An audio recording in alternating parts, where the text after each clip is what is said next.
आज आपण फक्त 1 वाटी रव्यापासून खूप छान आणि टेस्टी अशी मिठाई बनवून तयार करणार आहोत। तुम्ही म्हणत असतान हे गुलाबजामुन आहेत, तर हे गुलाबजामुन बिलकुल नाहीत, नवीन प्रकारची मिठाई आहे। बनवायला अगदी सोपी आहे आणि खायला खूप टेस्टी आहे।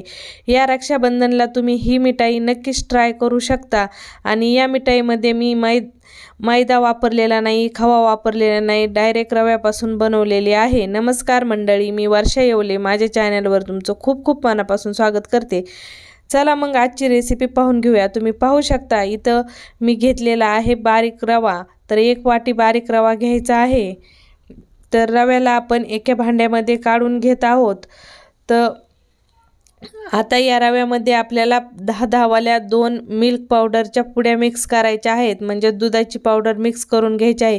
तुमच्याकडे ज्या कंपनीची दुधाची पावडर असेल ती वापरू शकता। तर या दुधाच्या पावडरनी जी आपण मिठाई बनवत आहोत ती मिठाई खूप टेस्टी बनते आणि त्या मिठाईची थोडी रिच वाढते।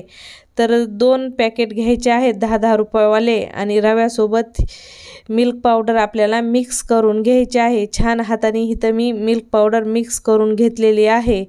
तर ही पावडर मिक्स केल्यानंतर ज्यावेळेस मी दूध पावडर रव्यासोबत मिक्स करून घेतली त्यावेळेस मी ना 1 चिमूटभर खायचा सोडा देखील घालून घेतलेला होता आणि खायचा सोडा देखील रव्यासोबत मिक्स करून घेतला। ज्यावेळेस मी सोडा घातला त्यावेळेस शूटिंग काही झालेली नव्हती, म्हणून तो सोडा तुम्हाला दाखवता आलेला नाही आहे। म्हणून सांगते की 1 चिमूट भरून आपल्याला याच्यात सोडा घालून घ्यायचा आहे आणि सोडा मिक्स करून घेतल्यानंतर आता इथं मी सोमक पाणी करून घेतलेलं आहे आणि पाणी घालून आपण नॉर्मली जसं चपात्याला पीठ मळून घेतो त्या पद्धतीने आता आपल्याला इथं हा रवा मळून घ्यायचा आहे। तर मी इथं रवा छान असा मळून घेतलेला आहे। जसं जसं पाणी रव्यामध्ये मुरण तसं रव्याचं जे बॅटर आहे ते चांगलं जाडसर व्हायला सुरुवात होते। तर इथं छान असं 5 मिनिटात तुम्ही पाहू शकता 5 मिनिटं इथं मी रव्याचं बॅटर मिक्स करून घेतलं आणि 5 मिनिटानंतर या पद्धतीने आपलं रव्याचं बॅटर झालेलं आहे। तर जसं जसं पाणी मुरण तसं रव्याचं बॅटर थोडं जाडसर व्हायला सुरुवात होते। तर इथं आपलं छान असं पीठ मळून झालेलं आहे। तर आता आपल्याला 10 मिनिटं हे पीठ रेस्टसाठी ठेवून द्यायचं आहे। तर इथं मी हे पीठ 10 मिनिट रेस्टसाठी ठेवून देत आहे। झाकण ठेवायचं आहे आणि 10 मिनिट छान असा आपल्याला इथं हा रवा भिजून घ्यायचा आहे। तर मी रवा रेस्टसाठी ठेवून दिलेला आहे। तर तोपर्यंत आता आपल्याला इथं चाचणी तयार करून घ्यायची आहे। ज्या वाटीने 1 वाटी रवा घेतला होता त्याच वाटीने 1 वाटी मी इथं साखर घेतलेली आहे आणि त्याच वाटीने आपल्याला या साखरेमध्ये 1.25 वाटी पाणी घालून घ्यायचं आहे। तर आता आपल्याला इथं ना सिंगल तार ना डबल तार अशी चाचणी तयार करायची आहे। फक्त चाचणी आपल्याला 5 मिनिट उकळून घ्यायची आहे। फक्त थोडीशी चिपचिपी अशी चाचणी तयार झाली पाहिजे। तर जोपर्यंत साखर विरघळत नाही तोपर्यंत आपल्याला छान चाचणीमध्ये चमच्याने साखर हलवून घ्यायची आहे, नाहीतर मग कढाईला खाली साखर चिपकली जाते। सोबतच मी इथं तोंड उघडं करून 2 विलायच्या टाकून घेतलेल्या आहेत। तुम्हाला हवं असेल तर तुम्ही थोडंसं केसर देखील याच्यामध्ये वापरू शकता। तर छान अशी साखर इथं आपण विरघळून घेऊयात। तर साखर विरघळल्यानंतर मी इथं ही चाचणी 5 मिनिट उकळून घेतलेली आहे। तुम्ही पाहू शकता कशा पद्धतीने चाचणी आपली उकळलेली आहे।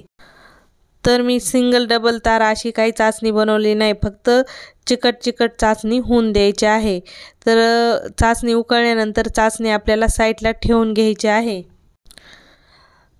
तर तुम्ही पाहू शकता छान असा इथं आपला रवा भिजून तयार झालेला आहे आणि तुम्ही पाहू शकता मस्त घटसर असा हा रवा तयार झालेला आहे नॉर्मली।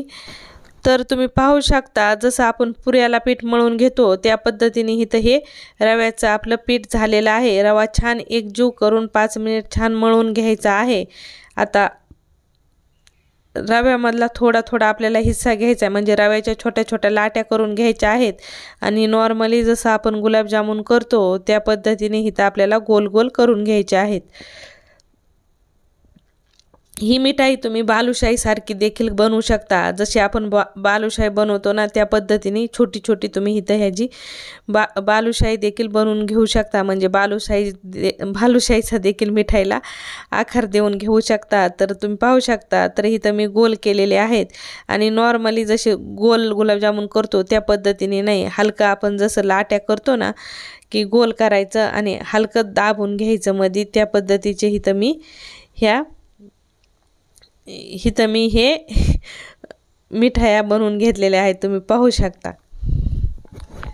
आणि जोपर्यंत मी ही मिठाई बनवत होते तोपर्यंत मी ऑइल गरम करायला ठेवलं होतं, म्हणजेच तेल गरम करायला ठेवलं होतं. तेल मध्यम गॅसवरच गरम करायचं आहे आणि ही मिठाई देखील आपल्याला मध्यम गॅसवर तळून घ्यायची आहे.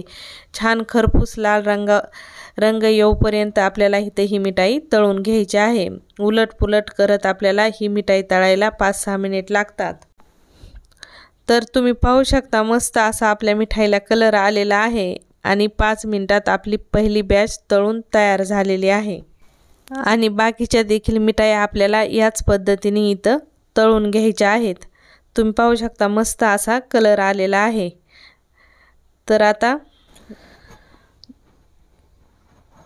तर आता आपल्या इथं सर्व मिठाया तळून तयार झालेल्या आहेत. आणि आता आपण जी चाचणी बनवून ठेवली होती ना ती परत चाचणी आपल्याला कडक गरम करायला ठेवायची आहे.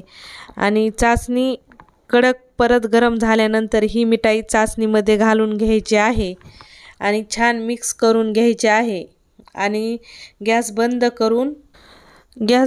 करून 2 घंटे ही मिठाई आपल्याला इथं पाकामध्ये भिजत ठेवायची आहे. तर 2 घंट्यानंतर आपली मिठाई या पद्धतीने तयार झालेली असन. खूप छान मस्त पाक पिलेली आहे मिठाई आणि दिसतात, तुम्ही पाहू शकता किती छान दिसत आहे.